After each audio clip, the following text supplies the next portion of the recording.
नमस्कार, सुबह के 10 बजने को है। मैं हूं पंकज भार्गव। बुलेटिन की शुरुआत इस वक्त की बड़ी खबर से। दिल्ली से केरल जा रही मंगला एक्सप्रेस नासिक के पास पटरी से उतर गई।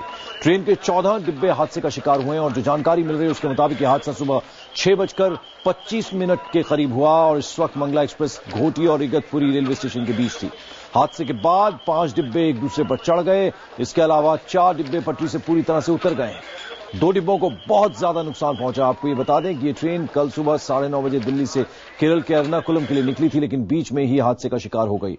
अब तक इस हादसे में 5 लोगों के मारे जाने की खबर है, जो स्थानीय प्रशासन ने पुष्टि जिसकी की है। स्थानीय जो जानकारी मिल रही है और 50 से ज्यादा लोगों के जख्मी होने की खबर है। कुछ लोग डिब्बों के भीतर भी फंसे हुए हैं, जिन्हें निकालने की कोशिश की जा रही है। और जहां यह हादसा हुआ वहां के पास ही गांव भी है, इसलिए प्रशासन के पहुंचने से पहले ही गांव वाले वहां मौके पर पहुंचे। अमूमन इस तरह से होता है कि जब इस तरह के हादसे होते हैं तो जो स्थानीय लोग हैं वो सबसे पहले मदद के लिए पहुंचते हैं।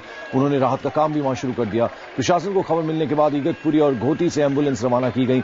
मुंबई से भी दुर्घटना राहत गाड़ी रवाना हो गई थी। हादसे के चलते नासिक मुंबई के बीच रेल रूट पूरी तरह से ठप हो गया। किस कदर भयानक ये रेल हादसा हुआ है वो इन तस्वीरों को देखकर आप अंदाजा लगा सकते हैं कि किस कदर भयानक ये ट्रेन हादसा आज सुबह हुआ। और मौके पर IVN 7 संवाददाता दीप्ति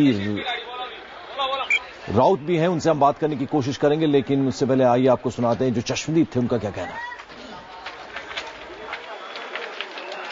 है। ऐसा है कि मेरा गांव घोटी और उसके बाजू में कम से कम वॉकिंग डिस्टेंस पे एक पचित्र बाबा करके एक मंदिर है, उसके सामने ये एक्सीडेंट हुआ है। और ये एक्सीडेंट का मतलब ये गाड़ी निजामुद्दीन से एर्नाकुलम जाने वाली थी। उसका गाड़ी नंबर है 12618। तो इसमें 21 कोच का के डिब्बों मतलब कोचेस पूरे 21 थे, उसमें 5 AC थे और कम से कम 15 डिब्बे पटरी से नीचे फिसल गए और उसमें से 4 डिब्बों का नुकसान ज्यादा है, उसमें इंजर्ड भी ज्यादा है। 6:25 को जब ये एक्सीडेंट हुआ तो बहुत सारा धमाका हुआ है। तो उस टाइमिंग में कोई सुविधा प्रशासन की नहीं थी, तो गांव वाले वहां पे भाग के आए और उन्होंने सपोर्ट किया। जो उसमें अलग अलग सोशल वर्कर भी उसमें शामिल थे।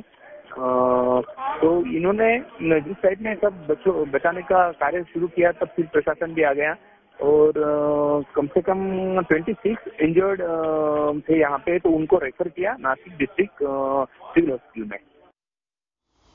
तो भयानक हादसा मंगला एक्सप्रेस जो है वो दुर्घटनाग्रस्त हुई है। दिल्ली से एर्नाकुलम केरल जा रही थी ये ट्रेन। आप देख सकते हैं एक के ऊपर एक डिब्बे चढ़ गए, 5 डिब्बे एक दूसरे के ऊपर चढ़ गए, 4 डिब्बे जो हैं वो पूरी तरह से डीरेल हो गए थे। तस्वीरों में आप देख सकते हैं और कितना भयानक ये हादसा रहा है वो इन तस्वीरों को देखकर अंदाजा हो सकता है। स्थानीय लोग जो सबसे पहले मदद के लिए पहुंचे वो एक बड़ी मदद उनसे मिलती है। हमने देखा जब इस तरह के हादसे होते हैं तो प्रशासन से भी पहले जो लोकल्स हैं वो पहुंच जाते हैं। इस बार भी उन्होंने मदद का हाथ बढ़ाया। सुबह 6:25 पर यह हादसा हुआ और ये जो जगह है ये जगह जो है इगतपुरी के बेहद पास है। निशाद शमसी हमारे सहयोगी इस वक्त हमारे साथ। निशाद, क्या अब कुछ जानकारी मिल पाई हादसे की वजह, किस वजह से यह हादसा हुआ? बिल्कुल, देखिए पंकज, अभी वहाँ पे जो टीम है वो पहुंच चुकी है, रेस्क्यू टीम, और वहाँ पर जो पूरी रेस्क्यू जो है मनमाड से जो लोकल रेस्क्यू टीम पहुंची वो पहुंच चुकी है और रेस्क्यू ऑपरेशन शुरू कर दिया गया है। कोशिश की जा रही है कि जितनी जल्दी हो सके रेस्क्यू का काम जो है वो शुरू किया जाए। देखिए अभी भी जो मुश्किल ये है, वहाँ पे जो लोग हैं वो वहाँ पर फंसे हुए हैं, उनको निकालने की कोशिश की जा रही है। अभी भी कई ऐसे लोग हैं जो अंदर फंसे हुए हैं जिनको निकाला नहीं जा सका है और प्रशासन की पूरी कोशिश है कि उन लोगों को पहले निकाले ताकि जो फंसे हुए लोग हैं उनको अस्पताल तक पहुंचाया जा सके। अब तक आधिकारिक तौर पर जो रेलवे प्रशासन है उसमें 2 लोगों की मौत की पुष्टि की है, जबकि स्थानीय प्रशासन 5 लोगों की मौत की बात कर रहा है। बिल्कुल, और हर बार जैसा हमने देखा जब इस तरह के ट्रेन हादसे होते हैं तो स्थानीय लोग जो हैं उनकी मदद का हाथ सबसे पहले पहुंचता है और यहां भी कुछ ऐसा ही हुआ। एडमिनिस्ट्रेशन से भी पहले जो है लोकल लोग वहां पहुंच गए थे मदद के लिए। अब बिल्कुल देखिए, तो तकरीबन 3 घंटे की देरी लगी है जो रेलवे प्रशासन है उसके पहुंचने की।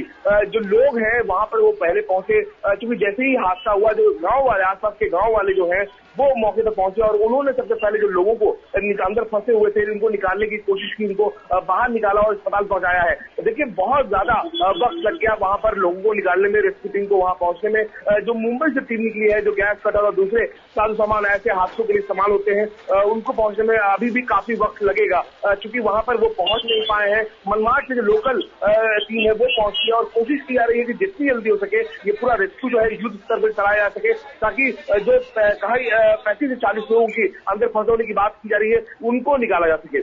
इतना जो गंभीर तरीके से एक्सीडेंट हुआ है तो काफी चोटें आई होंगी लोगों को। क्या आसपास जो है अस्पताल उस तरह के हैं कि वहां लोगों को जो है वो मेडिकल एड दी जा सके? देखिए इगतपुरी से 10 किलोमीटर ये पहले हादसा हुआ है। तकरीबन नासिक से 60-65 किलोमीटर का ये फासला है और स्थानीय प्रशासन की कोशिश थी पहले कि जो लोग हैं उनको घोटी जिस जगह पे ये हादसा हुआ है वहां पर जो लोकल अस्पताल है वहां पर फर्स्ट एड दिया जाए, लेकिन चूंकि काफी लोग गंभीर रूप से घायल हैं तो उनको इमीडिएटली रेफर किया गया है नासिक अस्पताल में, नासिक का जो सेंट्रल अस्पताल है वहां पर, ताकि उनका सही इलाज किया जा सके। काफी छोटा इलाका है घोटी जहां पर यह हादसा हुआ है, इगतपुरी के पास में, और वहां पर जो माकूल इलाज है वो कराना मुश्किल था और यही वजह है कि सारे घायलों को अब रेफर किया जा रहा है नासिक।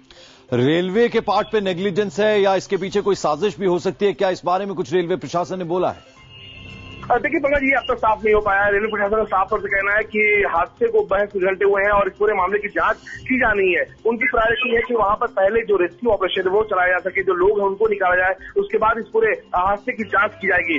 एक तरह साफ ही कहीं ना कहीं जिस तरह से हादसा हुआ है, रेलवे प्रशासन ने प्रिलिमिनरी इंक्वायरी में जो तथ्य पाए हैं वो ये कि यहाँ पर जो ट्रेन की स्पीड थी वो काफी ज्यादा थी और यही वजह रही कि यहाँ पर अचानक से जो ये हादसा हुआ और बोगियां जो है एक दूसरे के ऊपर चढ़ गई, जबकि 2 बोगियां पूरी तरह से पलट गई थी जिसमें लोग फंसे हुए थे, जिनमें 5 लोगों की मौत की बात कही जा रही है। तकरीबन 14 डब्बे हैं जो ड्रेल हुए इस पूरे हादसे में। तो जाहिर तौर पर जो स्पीड भी एक बड़ी वजह मानी जा सकती है। हालांकि जो ट्रैक है उसको लेकर भी जांच किया जाना है, लेकिन अब इस हादसे के बाद जो पूरा रूट है वो पूरी तरह से डिस्टर्ब हो गया है। किसी तरह की कोई भी ट्रेन ना आ सकती है ना जा सकती है।